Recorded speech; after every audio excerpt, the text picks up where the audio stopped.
സംഖ്യ അധ്യായം 11. കർത്താവിന് അനിഷ്ടമാകത്തക്ക വിധം ജനം പിറുപിറുത്തു. അത് കേട്ടപ്പോൾ കർത്താവിന്റെ കോപം ജ്വലിച്ചു.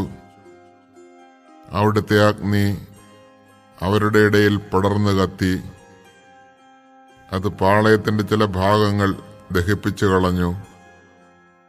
ജനം മോശയോട് നിലവിളിച്ചു.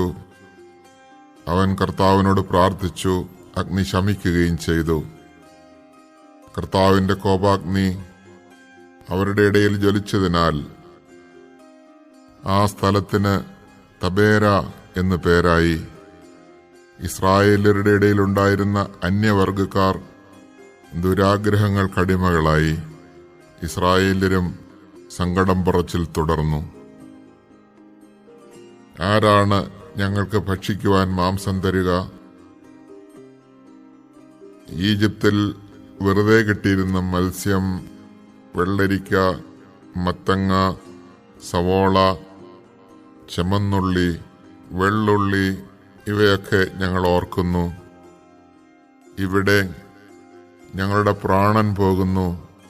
ഈ മന്നയല്ലാതെ മറ്റൊന്നും കാണാനില്ല. മന്നായ്ക്ക് കൊത്തമ്പാലരുടെ ആകൃതിയും ഗുൽഗുലുവിന്റെ നിറവുമായിരുന്നു. ജനം ചുറ്റി നടന്ന് അത് ശേഖരിച്ച് തിരികല്ലിലോ ഉരലിലോ ഇട്ട് പൊടിച്ച് കലത്തിൽ വേവിച്ച് അപ്പമുണ്ടാക്കി പോന്നു. എണ്ണ ചേർത്ത് ചുട്ട അപ്പത്തിൻ്റേതുപോലെയായിരുന്നു അതിന്റെ രുചി. രാത്രി പാളയത്തിനുമേൽ മഞ്ഞ് പെയ്യുമ്പോൾ മന്നായും പൊഴിയും. ഇസ്രായേൽ കുടുംബങ്ങൾ ഓരോന്നും സ്വന്തം കൂടാരവാതുക്കൽ ഇരുന്ന് വിലപിക്കുന്നത് മോശ കേട്ടു. കർത്താവിന്റെ കോപം ആളിക്കത്തി. മോശയ്ക്ക് നീരസം ജനിച്ചു. മോശ കർത്താവിനോട് പറഞ്ഞു, അങ്ങയുടെ ദാസനോട് ഇത്ര കഠിനമായി വർത്തിക്കുന്നത് എന്തുകൊണ്ട്? അങ്ങെന്നോട് കൃപ കാട്ടാത്തതെന്തുകൊണ്ട്? ഈ ജനത്തിന്റെ ഭാരമെല്ലാം എന്റെ മേൽ ചുമത്തിയിരിക്കുന്നു. ഞാനാണോ ഈ ജനത്തെ ഗർഭം ധരിച്ചത്? അവരുടെ പിതാക്കന്മാർക്ക് അവിടുന്ന് വാഗ്ദാനം ചെയ്ത ദേശത്തേക്ക് മുലകുടിക്കുന്ന കുഞ്ഞിനെ ധാത്രി എന്ന പോലെ മാറിൽ വഹിച്ചുകൊണ്ട് പോവുക എന്ന് എന്നോട് പറയുവാൻ ഞാനാണോ അവരെ പ്രസവിച്ചത്? ഈ ജനത്തിനെല്ലാം നൽകാൻ എവിടെ നിന്ന് മാംസം കിട്ടും? ഞങ്ങൾക്ക് ഭക്ഷിക്കാൻ മാംസം തരിക എന്ന് പറഞ്ഞ് അവർ കരയുന്നു. ഈ ജനത്തെ മുഴുവൻ താങ്ങാൻ ഞാൻ ശക്തനല്ല. അതെന്റെ കഴിവിന് അതീതമാണ്. ഇപ്രകാരമാണ് അവിടുന്ന് എന്നോട് വർത്തിക്കുന്നതെങ്കിൽ കൃപ തോന്നി എന്നെ ഉടനെ കൊന്നുകളയണം. ഈ കഷ്ടത ഞാൻ കാണാതിരിക്കട്ടെ. കർത്താവ് മോശയോട് അരുളി ചെയ്തു, ജനത്തിലെ ശ്രേഷ്ഠന്മാരിലും പ്രമാണികളിൽ നിന്ന് 70 പേരെ വിളിച്ചുകൂട്ടുക. അവരെ സമാഗമ കൂടാരത്തെങ്കിൽ കൊണ്ടുവരിക. അവർ അവിടെ നിന്നോടൊപ്പം നിൽക്കട്ടെ. ഞാൻ ഇറങ്ങി വന്ന് നിന്നോട് സംസാരിക്കും. നിന്റെ മേലുള്ള ചൈതന്യത്തിൽ നിന്ന് ഒരു ഭാഗം അവരിലേക്ക് ഞാൻ പകരും. ജനത്തിന്റെ ചുമതല നിന്നോടൊപ്പം അവരും വഹിക്കും. നീ ഒറ്റയ്ക്ക് വഹിക്കേണ്ട.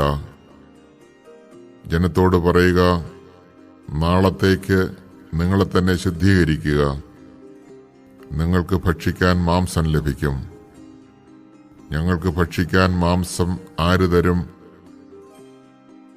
ഈജിപ്തിൽ ഞങ്ങൾ സന്തുഷ്ടരായിരുന്നു എന്ന് കർത്താവിനോട് നിങ്ങൾ പരാതിപ്പെട്ടു. അതിനാൽ കർത്താവ് നിങ്ങൾക്ക് മാംസം തരും. നിങ്ങൾ ഭക്ഷിക്കുകയും ചെയ്യും. 1, 2, 5, 10, 20 ദിവസത്തേക്കല്ല നിങ്ങളത് തിന്നുക. നിങ്ങളുടെ മൂക്കിലൂടെ പുറത്തു വന്ന് ഓക്കാനം വരുന്നതുവരെ 1 മാസത്തേക്ക് നിങ്ങളത് ഭക്ഷിക്കും. എന്തുകൊണ്ടെന്നാൽ നിങ്ങളുടെ ഇടയിൽ വസിക്കുന്ന കർത്താവിനെ നിങ്ങൾ ഉപേക്ഷിക്കുകയും ഈജിപ്തിൽ നിന്ന് പോന്നത് ബുദ്ധിമോശമായി പോയി എന്ന് വിലപിക്കുകയും ചെയ്തു. മോശ കർത്താവിനോട് പറഞ്ഞു, എന്നോടൊത്ത് 6,00,000 യോദ്ധാക്കൾ തന്നെയുണ്ട്. എന്നിട്ടും അങ്ങ് പറയുന്നു, 1 മാസത്തേക്ക് അവർക്ക് ഭക്ഷിക്കാൻ മാംസം നൽകാമെന്ന്. ആടുകളെയും കാളകളെയും അവർക്ക് മതിയാവോളം അറക്കുമോ? അവർക്ക് തൃപ്തിയാവോളം കടലിലെ മത്സ്യത്തെ ഒരുമിച്ച് കൂട്ടുമോ? കർത്താവ് മോശയോട് അരുളി ചെയ്തു, എന്റെ കൈക്ക് നീളം കുറഞ്ഞു പോയോ? എന്റെ വാക്ക് നിറവേറുമോ ഇല്ലയോ എന്ന് നീ കാണും. മോശ പുറത്തു ചെന്ന് കർത്താവിന്റെ വാക്കുകൾ ജനത്തെ അറിയിച്ചു. അവരുടെ നേതാക്കളിൽ നിന്ന് 70 പേരെ ഒരുമിച്ച് കൂട്ടി കൂടാരത്തിന് ചുറ്റും നിർത്തി. കർത്താവ് മേഘത്തിൽ ഇറങ്ങി വന്ന് അവരോട് സംസാരിച്ചു. അവിടുന്ന് മോശയുടെ മേലുണ്ടായിരുന്ന ചൈതന്യത്തിൽ ഒരു ഭാഗം 70 നേതാക്കന്മാരുടെ മേൽ പകർന്നു. അപ്പോൾ അവർ പ്രവചിച്ചു. പിന്നീട് അവർ പ്രവചിച്ചിട്ടില്ല. എൽദാദ്, മെദാദ് എന്നീ 2 പേർ പാളയത്തിനുള്ളിൽ തന്നെ കഴിഞ്ഞു. അവർക്കും ചൈതന്യം ലഭിച്ചു. അവർ പട്ടികയിൽ ഉൾപ്പെട്ടിരുന്നെങ്കിലും കൂടാരത്തിന്റെ സമീപത്തേക്ക് പോയിരുന്നില്ല. അവർ പാളയത്തിനുള്ളിൽ വെച്ച് തന്നെ പ്രവചിച്ചു. എൽദാദും മെദാദും പാളയത്തിൽ വെച്ച് പ്രവചിക്കുന്നുവെന്ന് ഒരു യുവാവ് ഓടിച്ചെന്ന് മോശയോട് പറഞ്ഞു. ഇത് കേട്ട് നൂനിന്റെ മകനും മോശയുടെ തിരഞ്ഞെടുക്കപ്പെട്ട ശുശ്രൂഷകരിൽ ഒരുവനുമായ ജോഷുവ പറഞ്ഞു, പ്രഭോ, അവരെ വിലക്കുക. മോശ ജോഷുവയോട് പറഞ്ഞു, എന്നെ പ്രതി നീ അസൂയപ്പെടുന്നുവോ? കർത്താവിന്റെ ജനം മുഴുവനും പ്രവാചകന്മാരാവുകയും അവിടുന്ന് തന്റെ ആത്മാവിനെ അവർക്ക് നൽകുകയും ചെയ്തിരുന്നെങ്കിൽ എന്ന് ഞാൻ ആശിക്കുന്നു. മോശയും ഇസ്രായേലിലെ നേതാക്കന്മാരും പാളയത്തിലേക്ക് മടങ്ങി. പെട്ടെന്ന് കർത്താവ് ഒരു കാറ്റയച്ചു. ആ കാറ്റ് കടലിൽ നിന്ന് കാടപ്പക്ഷികളെ കൊണ്ടുവന്നു.